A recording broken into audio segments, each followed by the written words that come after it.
The legal wrangling begins in Detroit's bankruptcy a week after the filing, plus the latest education battles in Lansing, Common Core, teacher evaluations, and school districts out of money. It's all coming up right now on MiWeek.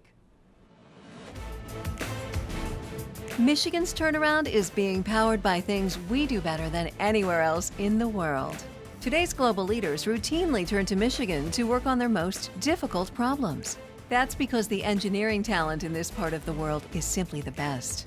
So many possibilities lie ahead for Michigan's future. These opportunities are here and starting to happen. The vision for the new Michigan. Share it, talk it up, drive it home. Funding is also provided by Delta.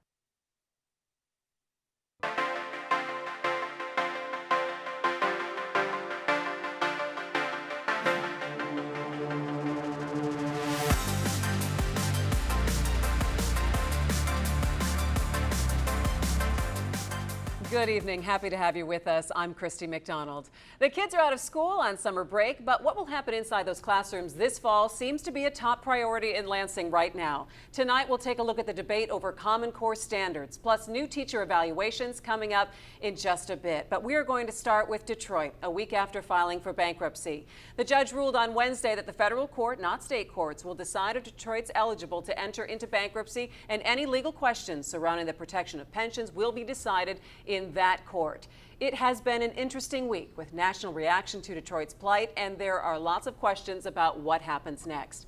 Let's get started tonight here in our Midtown studios with our MiWeek contributors, Nolan Finley of the Detroit News, Stephen Henderson of the Detroit Free Press. Gentlemen, it's always good to see you on MiWeek. Good to be here. All right, so let's launch into what do you think of the national reaction to Detroit's bankruptcy? How have you watched the news in other places, and what have you thought? Well, we've been tracking it. We've been running actually a lot of the out-of-state, out-of-town commentary in the Detroit News, and it's fairly predictable. I mean, they're focusing in on all the bad statistics that we know by heart. The 80,000 abandoned buildings, the 700,000 population, the crime rate, and all of that, and it's getting.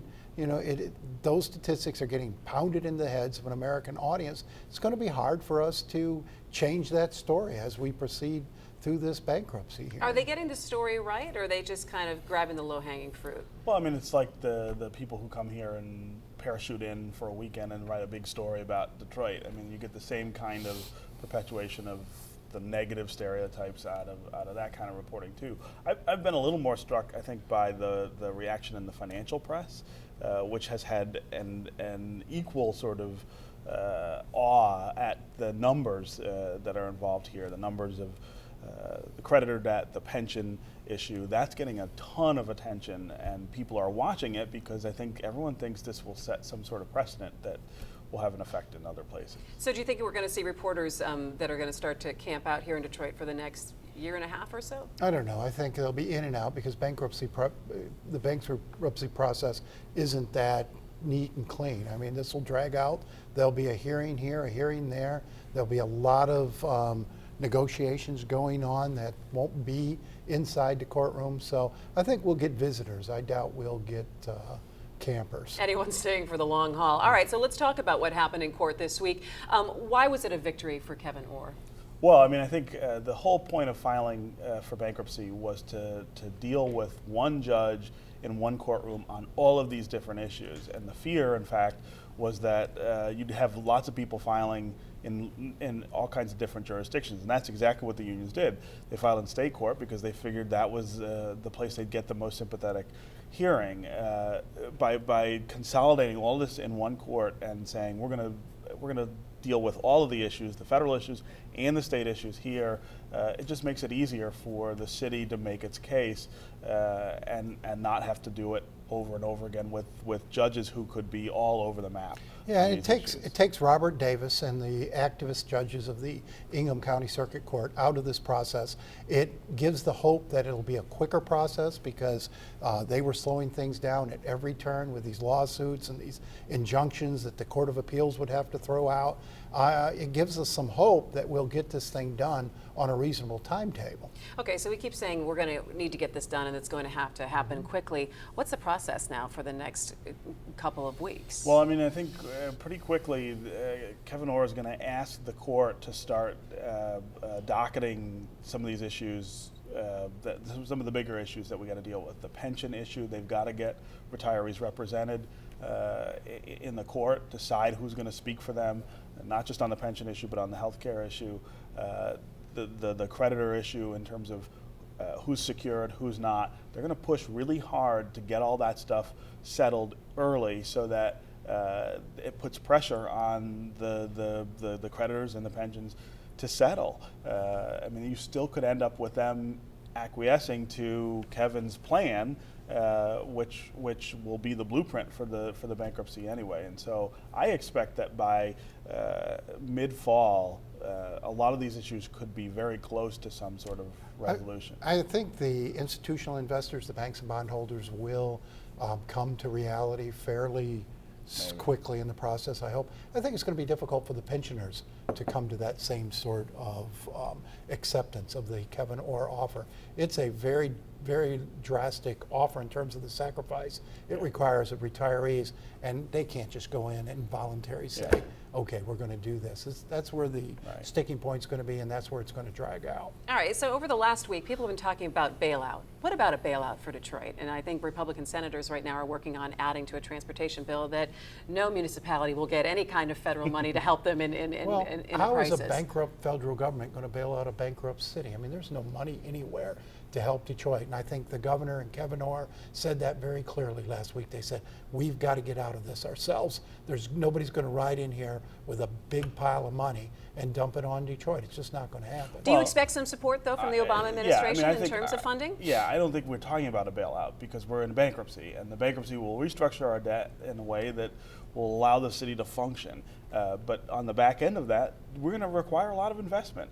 The federal government and the state government helped us get into this problem through their systematic disinvestment over 60 years. I don't see why they shouldn't be part of trying to figure out what the future of Detroit can be and helping to build because it. Because then you start a line going hundreds deep of municipalities wanting the same thing from the federal government. Who else is in this kind of shape? And the federal, Chicago's headed toward it, Steve. A lot of communities, a lot of cities, even in Michigan, are headed this way. What the governor said about help for Detroit is it would consider it on a project-by-project basis. I assume the federal government will do the same thing on a project-by-project basis. They'll do grants here. But you have to remember, Detroit got a lot of federal money that it squandered, that it sent back, that it didn't use right.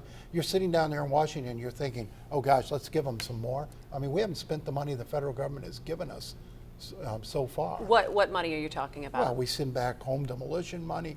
We actually don't send back demolition money. We've sent back blight money. We've got our housing HUD money. We've got 72 programs, federal grant programs, and nearly every one of them are out of compliance, according to Kevin Orr's report. I mean, we're not doing well with the money we're getting. So do you think that's the reason why that Washington maybe is taking a wait-and-see attitude with this? I think there's no question they're going to take a wait-and-see attitude. What they want to see is that the city get its house in order, and that's what the bankruptcy process and the emergency management process is doing. On the back end of that, again, you still are going to need money. You need money for job creation. You need money to get these abandoned homes down. You need money to start building a school district that people will actually be attracted to. These are things that the federal government does in other places that have hit rock bottom, either through some sort of disaster. In New Orleans, think of all the money that's been spent in New Orleans to try to help rebuild that community. There's nothing wrong with that. That's part of the federal government's role. I don't think we're wrong for expecting it. The federal government just sent $100 million in for demolition. That's great. Yeah. So, I mean, Keep it's not it coming. like they're ignoring it. If that's spent right, that could do 10, 20,000 houses. Sure. That would make a big difference. But that's always the question here. Is the money going to be spent appropriately? All right, so we're a week into this. Have you seen or have you heard anyone talking about the perception of the city changing? Businesses saying, well, we were thinking about investing in Detroit, but now we're going to wait for a while. Have you heard anything like that? Dan Gilbert this week slapped on the table a plan for a $500 million development on the site of the new county jail. I mean, I don't think private Dan Gilbert aside, because it feels like Dan Gilbert buys no matter what the atmosphere is. And that triggers other buying. I don't think it's going to hurt private investment in Detroit because that is mostly coming internally anyway from this area, from local folks, and I think that'll continue. What about you? Yeah, no, I think that's the tale of two cities aspect of this, right? The government dysfunction has not really impinged on the private enthusiasm for investment in Detroit. We need more of it. Dan Gilbert needs partners. He needs competitors. That's a really important aspect of this. You can't let one person monopolize, I think, the whole thing for too long. But we're moving in the right direction there, and I don't think that's going to stop just because it didn't stop when we were 33 times in the hole and the city was on the brink of bankruptcy. I think the bankruptcy is a positive step in that way, saying maybe these investors will get a stable government partner for some of the things that are going on. We are just about a week away from the primary election. What are the mayoral candidates saying about bankruptcy? Well, I mean, almost to a candidate across this field, they're saying, well, we didn't need to go into bankruptcy. We could have done other things, and I'll guarantee you, if any one of them had been in City Hall, this city would still be in bankruptcy. They're all saying we didn't need the emergency manager. It's still pandering to voters who, even though this I believe there's strong support in the city for this course, the politicians feel there are certain things they have to say, and they keep saying them. Is that the number one platform? Is that people are running against the fact that there's bankruptcy and emergency manager? I don't think people are running against bankruptcy. They are running for the idea that Detroit ought to get democratic control back, and that ought to happen quickly rather than over a longer period of time. And I don't think there's anything wrong with that. All of the candidates who second guess the bankruptcy, if you ask them, if you press on that issue, what would you have done to avoid it? None of them has an answer. The political process was part of the problem here, and that's unfortunate. You did, I think, need to move that out of the way and bring in somebody like Kevin Orr, who has a lot more decision-making power to get us through this period. And the truth is, not much of a campaign anyway. These candidates have been having trouble, particularly in the council races, raising money. It's been so far the election has been a real disappointment. People are distracted by other things. All right, and we'll be watching that in the next week. We'll be talking about that next week as well. But let's move on. Let's turn now to education. Recently, there were hearings in Lansing over Common Core standards. Just a brief refresher for you. The Common Core is across-the-board learning standards adopted by 45 states across the country, including in Michigan. But this year, the legislature blocked funding for educators to implement Common Core. So what are the biggest holdups in this situation? Well, I think ultimately this will pass, and they'll get a deal done. There was some concern, rightfully so, that not with the standards. I think people accept the standards themselves are a good thing. Completely innocuous. And it's this idea of more federal involvement in education on the heels of No Child Left Behind, which Michigan had to ask for a waiver from. And it seems a legitimate concern that anytime the federal government gets involved at this level of education, they make it more inefficient. It makes it more inefficient? Do you agree with that? No, of course not. I mean, states have, first of all, Common Core is the result of state superintendents all working together to come up with standards that they could agree on. All Common Core says is that a diploma that you get in the state of Michigan should be have the same value as a diploma you get in Florida or California or Alabama. And this is international across the board. It's just basic standards in terms of what kids should know. And the standards themselves are good. I mean, they are the right standards. And states have proven themselves unable to impose those standards on their own, which is why they all work together to come up with federal standards. It's not true. We don't have those standards. Michigan developed a very good core curriculum here, very rigorous standards, hard fought. And then backed away from them. The only fear here is the federal role. And, it comes from experience. It doesn't come from experience. No Child Left Behind was a disaster. No Child Left Behind had problems, but can you equate that, though, to every single program? If the federal government has their hand on it, then therefore every program is going to be terrible? You can't necessarily equate it to that, but you can certainly be informed by the past promises the federal government made about, this program is going to be innocuous, we're not going to meddle in your local decision making. It never happened. Well, No Child Left Behind was never sold that way. No Child Left Behind was a pretty intrusive federal program, authored by a Republican, and it didn't work for a number of reasons that had nothing to do with the federal government. There were systemic problems from the beginning. This is a much sort of more laid back kind of approach to just saying, look, these are the standards. You meet them however you want to meet them. Yeah, you but, implement but your own you've curriculum. got to make sure There's that nothing, and there's nothing to things are stop uniform. states from doing that themselves, and they should. They did. And This is what Michigan Common has. Core Okay, is. well, so if you say that you think eventually this is going to get done, because it hasn't gotten done yet, and we're at the end of July here, how does this put educators behind the ball a little bit come fall? They've been planning this for 3 years to transition to this curriculum this fall.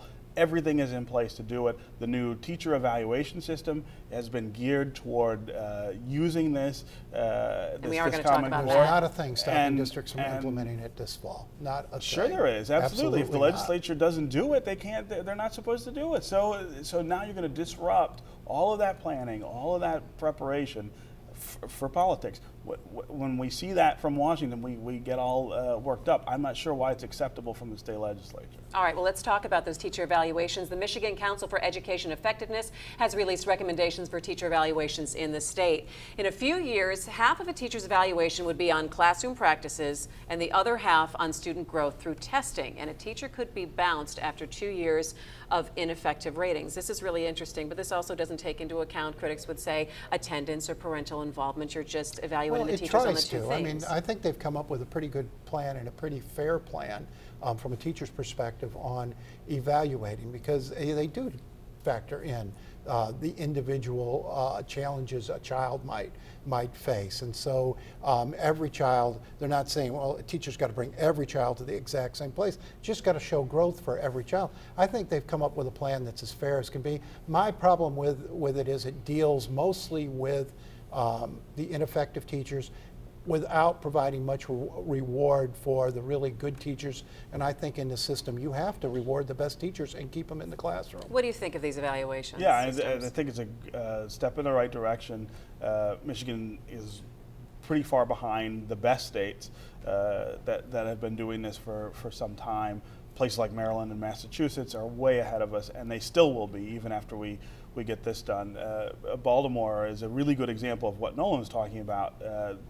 The union contract there includes performance measures and makes it possible for teachers to earn up to $110,000, I think $115,000 based on their performance. That's the direction we need to head.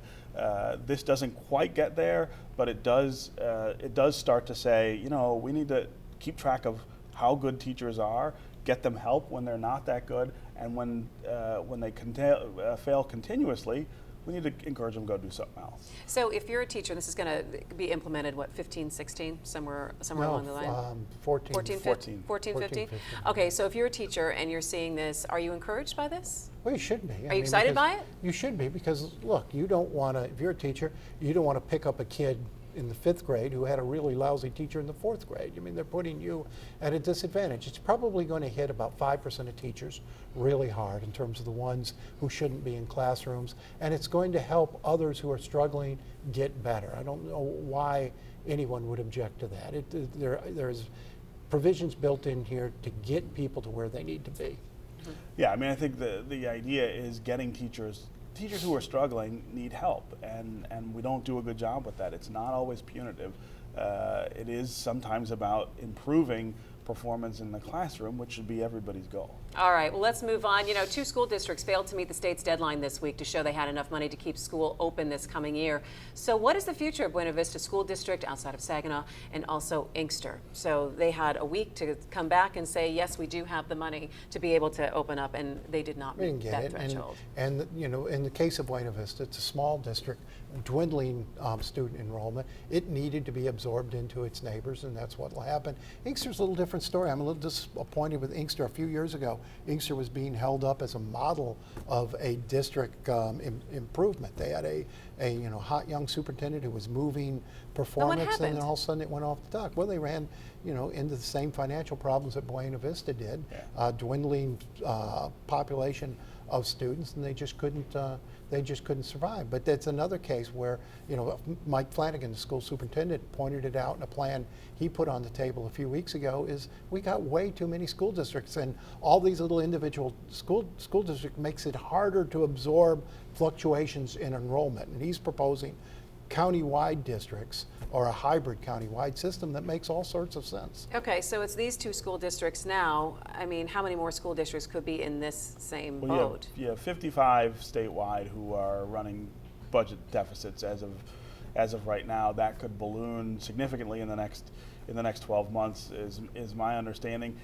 The truth is that we either have to decide to pay for the school systems that we have, or devise a new school system to pay for with the money that we have. I mean, we're no longer at a point where we can pretend that we're properly funding schools for the number of school districts that we have in this state. We are not. Well, we have too many school districts. Well, I agree with that. I'm not sure there's any amount but not of money everybody would make agrees with this that. inefficient system work. And, Well, it worked you've for a got long some, time. Well, lots of things did. Detroit worked for a long Yeah, I time. mean, It we've doesn't lost work a lot of now. money. You got to I'd say. change. I mean, you've got some communities with 3 and 4 school districts. Dearborn Heights, St. Yeah. Clair Shores. That makes shouldn't be. absolutely no sense. But you also need a systematic way to dismantle that, and not to do it on a crisis basis where you're just saying, well, you're out of money, you're going to shut Well, down. right. think So that's have the we had plan those for- conversations? I mean, Well, are those... They're are- ongoing now. I think that's why Flanagan wrote his letter to the legislature. You got study groups going on. I do think we're going to see some sort of state orchestrated consolidation of districts, or at least consolidation of the management of districts. And what's sometime unfortunate, over the next couple what's of years. unfortunate is that this is what it takes in Michigan to get us to that point. People have been talking about this for more than a decade, that we had too many districts, we didn't have enough money, the system that we have for funding schools is somewhat outdated at this point, and you got to figure it out. You either change the funding system or you change the system itself. And it's not until kids are not going to school in May that we decide, oh, no, And maybe I was we'll just going to do say, something. and in 40 days, if I'm a parent with kids in either one of those districts, I'm wondering where in 40 days my kids are going, what kind of teachers do they have, and where they're going to be. The real unfortunate thing about this is this will close schools in addition to districts. So kids in Inkster will have to travel who knows how far to other places. If you consolidated the districts, you'd probably keep local schools open for those kids. That's keep other, more adds of them, other but we have logistical too- concerns. We might We have have too too many many schools schools. too. I mean, we don't That's have more the- of a debatable point. We don't have the population of students in this That we state used that to. we had when all these schools were built. All right, well, let's move on real quick here. Detroit Public Schools has a new emergency manager. Jack Martin is taking over for Roy Roberts. He recently was Detroit's CFO and has worked for the U.S. Department of Education. So what has Jack Martin walked into?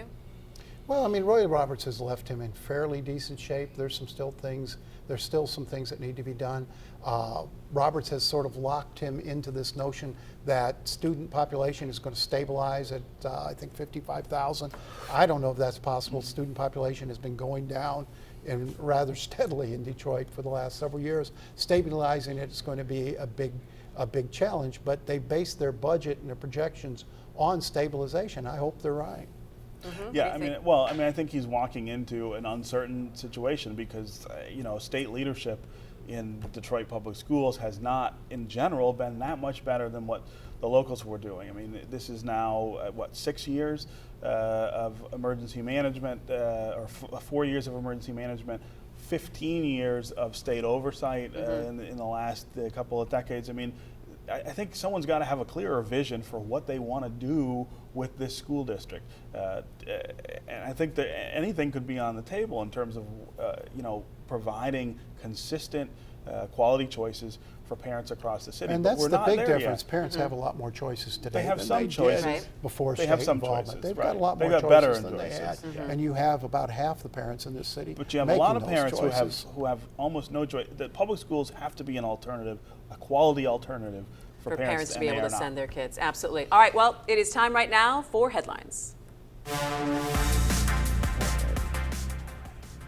Yeah, it's time for headlines. Time to the end of the show. think it is. Other things that caught our eye. There were a lot of other headlines this week, and one of them for me was when a politician comes out and says he lies and says, "Please forgive me, I promise not to lie again," and just don't believe him. Anthony Weiner, the headlines from him, it's been utterly ridiculous. We talked about it like a month and a half ago on the show, but lying politicians. Can't What is trust it with them. the naked pics, guys sending nude pics of themselves? Well, we were gonna I have ask no you I idea. that. thought women That's did an entirely that. different I show. think women do that, but who why knows? are guys doing that? Don't do that to me. But it's got me wondering. I mean, he was operating under the nickname Carlos Danger, and it got me wondering maybe what you all's alias is on the internet. Mine is Alberto Evil. We'll make sure that we have that on the graphic That should be for next week on MiWeek. Is that all right? All right. What did you see, Nolan? Well, I just think, all eyes are on Detroit and its financial problems, and that's been a real benefit for Robert Ficano and Wayne County. Wayne County's melting down quickly. We mentioned that earlier in the show that Dan Gilbert's made a proposal to take this disastrous jail project and turn it into something positive. It'll be interesting to see what Wayne County does. Given a choice, Wayne County's always made a bad one, and it's important to make the right choice this time. Yeah, we'll see. All right, Stephen, wrap it up for us. New arenas got financed or got promised public financing in downtown Detroit. Of course, we have money for that, but not for pensioners. Yeah, people still Totally different things, right? Yeah, but people still maybe can't wrap their heads man. around Very that. hard. That's very hard. You got to Very prime hard the to get pump, that. baby. No. Well, and you're They're gonna both have important, but I think thousands of construction jobs too, which yes, will help absolutely. employment. All right, gentlemen, thank you so much. It's always good to see you, and that is going to do it for MiWeek. Thanks so much for joining us this week. Make sure you go to MiWeek.org and catch up on the shows, or share the shows with your friends on Facebook and Twitter so they can see what MiWeek is all about. For all of us at Detroit Public TV and here at our Midtown studios, I'm Christy McDonald. We hope you've had a good week. Come back and see us next Friday for MiWeek. Take care.